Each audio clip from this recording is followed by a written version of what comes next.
Hi friend, welcome back to the channel. I'm secretly attracted to trans women. This is Carrie's story. A few weeks ago, even maybe last week, I posted in my community tab to see if anybody had any confessions that they wanted to tell me so that I can make videos on it anonymously. And confessions can be anything. It can be about love, it can be about your family, it can be about romance, it can be about anything, friendships, that just stories that you want to be able to tell but do it anonymously. And I got a lot of positive feedback. I got a lot of people confessing their stories to me, which is amazing. One of the reasons why I wanted to do this is because I wanted people to not feel so alone, because if you tell your story, right, you don't know who might be listening or who might get something out of it. If you have a story or a confession you want to tell me, I will be leaving a description of how to submit a story in the box below. But right now we are going to tell Carrie's story about being secretly attracted to trans women. If you stick to the end of Carrie's story, I will tell you about my own experience with trans attraction in high school. To begin, Carrie has given me permission to tell his story and to use his name. Carrie emailed me and I'm gonna be reading the email verbatim. I did edit some things to kind of have a flow and to have more of a story aspect to it. This story is about attraction and why we are attracted to the people we're attracted to and how we can kind of find solitude and the attraction that we have, right? I'm a cisgendered Black woman who is attracted to cisgendered men, and I have always been that way, and I wanted to share Carrie's story just so people don't feel like they are alone when it comes to certain attraction that they might or might not have. Talking about attraction as a whole is a great thing because we can then have a little bit of an understanding as to why we are attracted to what we're attracted to and why it's important that we are ourselves when we are attracted to the people that we are attracted to. And we need to be okay with being attracted to who we're attracted to. I started this story with saying how Carrie told me that he was secretly attracted to trans women. Like, it shouldn't be a secret to be attracted to what you're attracted to, right? It never should be a secret. It should never ever be anything that anybody is afraid of being. So I am an African-American male in my early 30s and I secret like trans women. I have not told many people this secret and obviously have not fully come out of the closet. So I first really started to find trans women attractive 4 to 5 years ago. And I would go on LGBTQ dating sites like Grindr, Taimi, and Jack to meet these women and go on dates. I enjoy dating cis women as well, but when it comes to intimacy, I feel that it's better to meet with a trans girl. I feel one of the big difference of dating trans women versus cis women is the perception of your sexuality. Feeling judged by my friends and family, most people will assume you're gay or bi at least. If I'm being honest, I feel that sex is better and more fulfilling for me, meaning with trans women. But when I am intimate with trans women, I feel good as well. I just feel like something is missing. What Carrie here is talking about is trans attraction. It's just being attracted to trans people as a whole.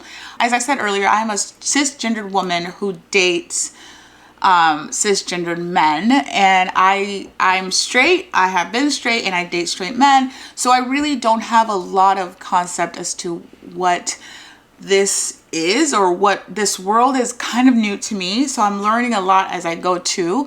I did do a little bit of research on this subject about attraction and people that are attracted to trans people as a whole. So here is what I learned.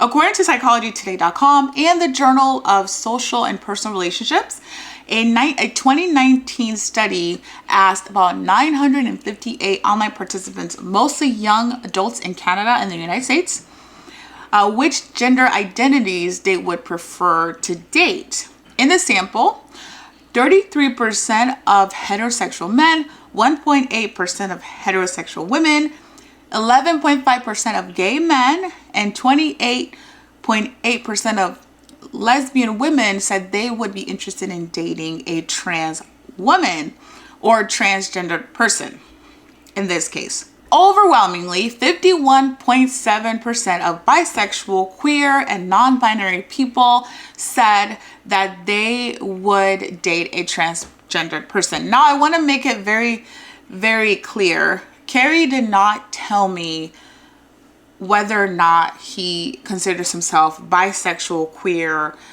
or even not straight in any shape or form. So I'm not the one to say whether Carrie is or isn't bisexual, queer in any way.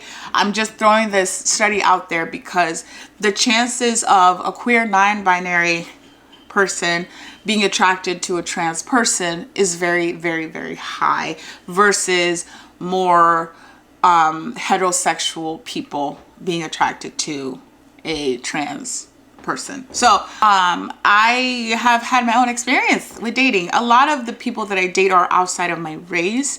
And you know, I remember in a high school, I used, again, if we're talking about the topic of, you know, attraction as a whole, I've had my own fair experiences of people being attracted to me in secret, but would never actually take me home to their mother, or would never actually plan to be in a long-term relationship with me. As you can tell, I'm a dark-skinned woman who dates mostly outside of her race. So sometimes there's always that thing of like, a lot of men mostly want to date me because I'm considered like a fantasy, but they would never actually date me. So that's where the secret for me comes in, is that a lot of men feel like, I felt in my life that they only date me in secret, just like how Carrie feels here. I remember going on a few dates with this guy in high school, and that man was obsessed with me. He would say all the things to me. He would wanted to take me out. He wanted to, you know, kiss me, and he wanted to just have all things with me, but he did not want to date me. He did not want to actually present me to his family. He didn't want to present me to his friends, but in secret, he was messaging me and telling me how much he wanted to be with me. But this was in high school. So my question here is like, why is it so hard to admit our own attraction to people that are not what you're supposed to be traditionally attracted to? As far as where Carrie finds people to date, here is his experience on it. Carrie says, Grindr is honestly probably the worst LGBTQ dating app. There's just a lot of fake profiles and prostitutes on that app. Like, as a woman, I'm sure you get a lot of unsolicited D pics. So I kind of can relate. So almost every time I'm on Grindr, I just get a lot of random guys sending me their D.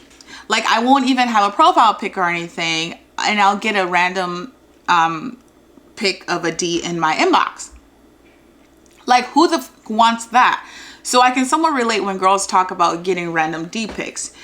It is truly not cool. People think Grindr is just for gay men, but it's also another space to meet trans women. It is really rare, but I have seen cis women on Grindr as well. Taimi is a little better if you are looking for some type of relationship or decent friends with benefit, or just decent people. I don't know anything about Taimi or the other apps that Carrie has mentioned on here, but I do know a little bit about Grindr. Grindr, you guys, I'm telling you that Grindr is just the most interesting app. As I said earlier, I'm straight, so I don't have Grindr. But my best friend is gay and he has Grindr. And one day I was hanging out with him and he pulled out the app just to like see what was up on it, and he showed me pictures of the people on Grindr. And I'm telling you guys, if you have never been on Grindr, it is no holds barred. Everything is out there on Grindr. When I mean everything, I mean everything that you can think of is on there. We have booties, we have D pics, we have muscle, everything. Grindr is a naughty site. So if you are gay and you want to have an app that is just nothing but D pics most of the time, Grindr is a good one, because wow, that app is naughty. I was like, when my friend showed me that picture, the pictures on the side, I was shook. I was like, whoa. I only have experience with straight apps like Hinge and Bumble and all the other ones, of course, but I had no idea that it was that naughty. Hinge and Bumble do not allow any sort of D pics on that site. So I was very, very shocked guys, by how much deep pics there was on Grindr. So as far as Carrie saying that he can relate to getting deep pics, yeah. When I was in college, I did get a lot of deep pics from men on after we were talking for a little bit. I myself find deep pics disgusting, and I don't like looking at penises on my phone. I think once I've seen one penis, I've kind of seen them all. I don't find them interesting. I don't find anything about looking at a penis interesting. So that happened when I was younger, and when I was like in my early 20s. I got a lot of those deep pics, but anymore, I like to tell men right off the cuff, I don't like deep pics. Don't send them to me. They're not interesting. I don't find anything remotely attractive about deep pics. So in that way, I have stopped getting deep pics. I just don't like them. And I'm not really the kind of person that is in the mood for hookups anyway. So I have tendency to not get deep pics too because of that. So now Carrie is going to tell us a little bit about his experience on the other app that he mentioned, Taimi. So a positive experience I had on Taimi was I met this trans girl on the app, and we went to this arcade dive bar. Ooh, an arcade dive bar sounds really nice. I gotta look into that. Okay. I had a good time and came back to my place to spend the night. We hung out for about a month or two, and then unfortunately we had a falling out over something very stupid. She got mad that I won't let her borrow one of my books. I know, silly. Anyways, I have some regrets about that because it's so silly to fight over that. And she was a cat. She was smart, cute, and really into video games. It's hard to find. She did have some baggage as well from a previous relationship, but nobody is perfect. I sympathize with Carrie here about, you know, letting go of a relationship over something super, super silly. Obviously, you know, letting go of a relationship over a book is obviously, it wasn't really just about the book itself. I'm sure there was a lot of internal struggles and a lot of issues that Carrie and this girl that he met was dealing with. And I think that it's okay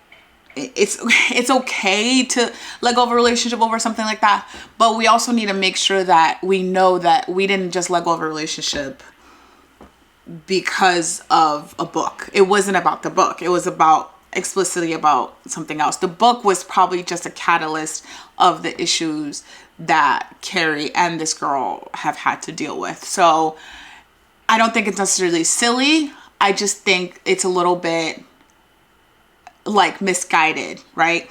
Because, you know, one of the reasons why I got divorced, right, was because a catalyst for me was my ex not washing his dishes. Like, that was a catalyst for me, right?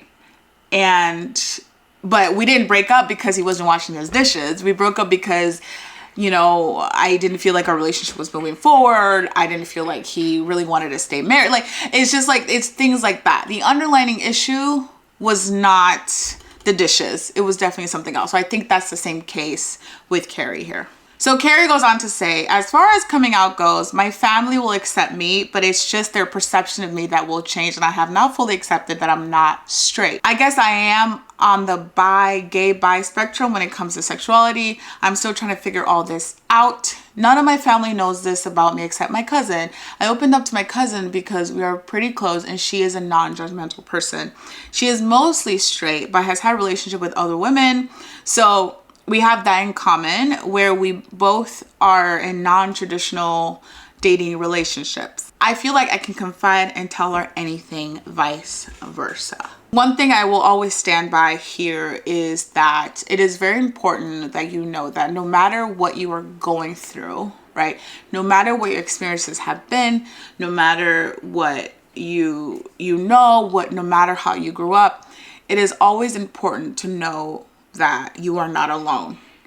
And even though Carrie is carrying this massive secret, and Carrie is like struggling a lot with his sexuality and what he's attracted to, and you know, and what he is going through, it is very important that he knows he's not alone. So I'm really happy to hear that he has a solid support system to help him as he's struggling through this. And you know, I get a lot of comments and messages about how people feel like they're going through so much, and they don't have anybody to go to. I can tell you right now, you have somebody to go to. You have somebody that will listen, that will want to listen, that will hear you, that will not judge you. And in this case, Carrie has his cousin to talk to, and he can relate to his cousin because of the fact that she's also kind of going through something like similar as he is. I don't care what your situation is. You will literally have somebody that will listen to. It could be like your grandma's sister, right? It could be your best friend's mom, okay? It could be your best friend's brother, right? It could be your cousin. It could be your third cousin. It could be your eighth cousin. I don't know. I don't know if that would work, but it literally could be anybody. And you need to literally search around you and start finding people to confess in and really, really talk to. You need to have friends and a person that you can go to about anything. And I feel like every person, no matter their background, no matter their story, has somebody that they can talk to. And I want to encourage people to start looking for people that will talk to them, that will not judge them, that will be there for them. And I really, really, really want that for everybody, because I have that in my life. I have very close friends. I have one person that I can go to for about everything. And I feel like you, the person that is watching this, if you feel like you're alone in a situation, you have somebody to talk to. You do. I know you do. You just have to look for them and you have to actually talk to them. Continue with Carrie's email. Carrie says, I have been in therapy for about 1 year regarding this and other personal issues. Yes, therapy has been very helpful with accepting my feelings and also accepting my sexuality. Accepting that I'm not a straight guy sounds silly, but it is very tough, and add religion to the mix, it can get even tougher. Also, therapy has helped me discover who I am, because honestly, I felt lost for a very long time, trying to be what others want me to be versus who I am. I still got more work to do, but therapy is worth it. There's a lot of LGBTQ positive therapists out there. And I personally love this part of Carrie's email because this is something I resonate with, and this is something I want other people to resonate with, that therapy is effective. Therapy is good for the soul. I have been in therapy for 10 years. I actually finished my therapy this year. I did it for 10 years with the same person for 10 years. And I genuinely loved it, and it's helped me a lot. And I'm so happy that Carrie has found a therapist. I have a video on this channel about the people that you need around you to kind of have a very full life, and therapist is one of them. As he mentions here, there are a lot of LGBTQ positive therapists out there.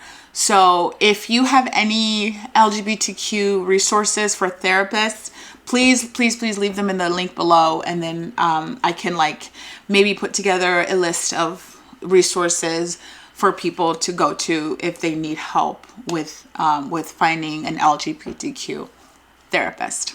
To wrap up Carrie's email, he says, I feel like I want to be with trans women in a long-term relationship, but if it doesn't happen, I will be fine with that. Not sure what the future will hold, but thanks for allowing me to share my little story.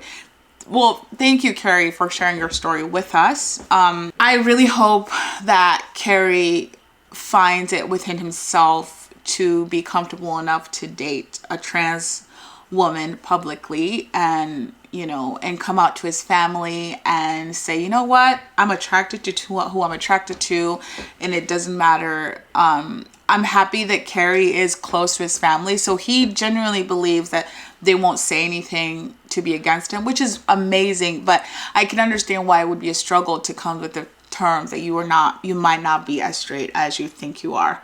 Again, straight, lesbian, bi, it doesn't freaking matter. We are all here, and we are just, existing. But again, going back to the religion thing, religion and society makes it really, really difficult to exist in this world as yourself.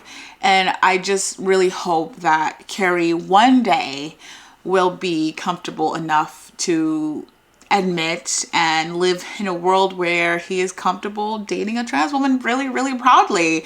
I love that about that. And I really, really hope that maybe telling this story will help Carrie out and know that he's not alone when it comes to dating or being attracted to trans women. Trans women are beautiful, and they deserve to be publicly loved and adored and wanted and feel needed and feel wanted. I want to tell you guys about my trans attraction story because it's quite interesting to how this whole thing plays and how attraction works for us. But before I tell the story, I do want to say that I'm going to be using the pronouns of the person that I was attracted to before things changed, right? Once I tell the story, it'll make sense. Right now, the person is not who I knew in school, but again, that will make sense in a second. So when I was a senior in high school, I became very, very, very close friends with a girl, and I thought she was so pretty. I thought she was just like a really nice. Her and I hung out all the time. I went to her house to hang out a lot. She came over to my house and hung out a lot. We spent a lot. We met in drama school. No, we met in drama club. She was a chorus member and I was a chorus member, and we really, really got to know each other. We literally were best friends for a long, long time. As we spent more time together, I started to realize that I was having a little bit of crush on this girl. I had a little girl crush on my friend in high school. Because I just thought she was so pretty, and I thought that I had a crush on her. I felt this weird connection to her, and I wanted to like hug her, and I wanted to get close to her, and I wanted just like to spend more time with her. I had a huge crush. It was weird. It was so weird because I was like, I knew I was dating guys in my senior year of school, and I had crushes on guys, but I was also crushing on her, which was just, it was just the weirdest connection I've ever felt towards a woman, towards a girl. Later, she actually knew that I was crushing on her, and she was like, yeah, I knew, like, I liked you too. It was fine. You're fine. Like, yeah, there was a weird attraction, and she was okay with it later. But as we graduated high school, and as I, learned later, my friend transitioned into a man, and he is now a man, and he lives as a man. When it comes to attraction, are we attracted to the outside, or are we attracted to the soul of the person? Because at the end of the day, my friend that I knew in school was a man. Like, was I attracted? Did I feel that connection with this man because I knew in my heart that this was a man? Or was it just like a frivolous like crush thing, It might not even be about the physical part of people. A connection may not even be about the physical part of people. It might literally just be about a soul connection. And we never really know. We don't know what attraction attracts. We don't know how it happens, but sometimes you literally cannot help it. My thing is, as long as you are attracted to an adult, if you're an adult and you're attracted to an adult, as long as that adult is consenting, you can do whatever you want. You can do whatever you want. So that's my little trans attraction story. If you want to share your own story in this format like I just did, please submit your form below and I will be able to tell your story on here. Thank you, Carrie, for submitting your story. I really hope that you find peace and that you are in a really good space to be able to date whoever you want openly and proudly. Thank you for watching. Come back here for another story or confession like this. I will see you guys later.